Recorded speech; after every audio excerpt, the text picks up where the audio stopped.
Can see that traffic along the M2 highway is starting to really pick up. We can hear some of the honks of jubilation from the motorists as they start to realize that the M2 has been open. We do know that two major intersections or on-ramps along the M2 have been reopened, and it's starting to let motorists pick up. But to talk to us a little bit more, we're going to speak to the JRA, Mr. Siyabonga Nodu. Thank you so much for joining us, Mr. Nodu.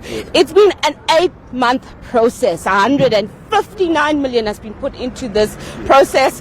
What are your thoughts? It's finally been reopened. First of all, we would like to thank all the residents of the city of Joburg, the 5 million of them, the business in particular, the taxi operators, the taxi industry in particular, the JMPD who assisted us, the support from our MMC, the executive mayor, our board from the JRA, and the management and staff of the JRA. It's been a collective effort, a supportive effort. Now, I think we just want to say that safety is of key concern for us as the JRA, particularly the safety of our infrastructure. As you would know, we are responsible for roads and roads-related infrastructure maintenance and upgrades, and this bridge is no different to that mandate that we have. And I think what also becomes imperative is just to say that now that we've opened this bridge, we are certain 100% that it's going to hold. We are not worried that there'll be any other issues. However, because it's infrastructure, on an annual basis, we're going to keep on checking, making sure that it's still safe, and where there are issues, we do the necessary repairs and maintenance. Mr. Nodu, let's talk a little bit more about what the safety concerns were about this particular bridge, and what the way forward is along this bridge. Is this the end of it? You will be doing annual checks. Let's talk more about the nitty-gritties and the technicalities of it. All right. So, in essence, here where we are standing now, in fact, the section just before where we are standing, we had pillars, 4 pillars under the bridge that hold the bridge in place, that hold the bridge decks in place.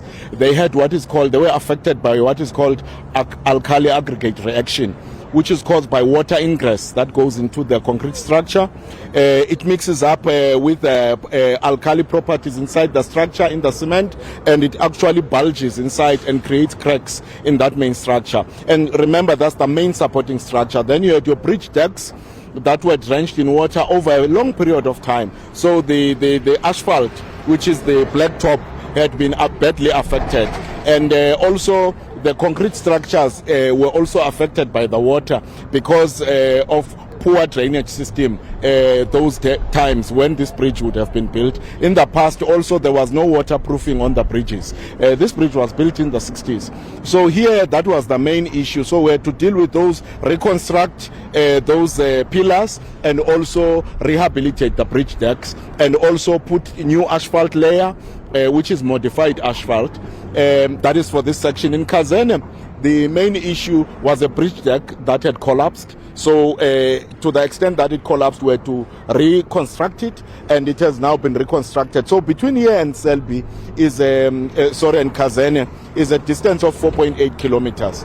Now, we were supposed to just do the work here and that side and move on. However, we then decided, no, because assessment has been done on the other 8 bridge structures between here and there, when we found that they had almost similar challenges as the ones we saw here, we then had to take a decision on how we're going to deal with it. We have come to realize that we won't need to close this road again necessarily to do the work on those bridges. We can work while this road is open. So in essence, for the next 3 years, we are going to be spending, with the budget being available, our assessment is we need about 520 million to deal with the 8 bridge structures to make sure that they are also in a good condition.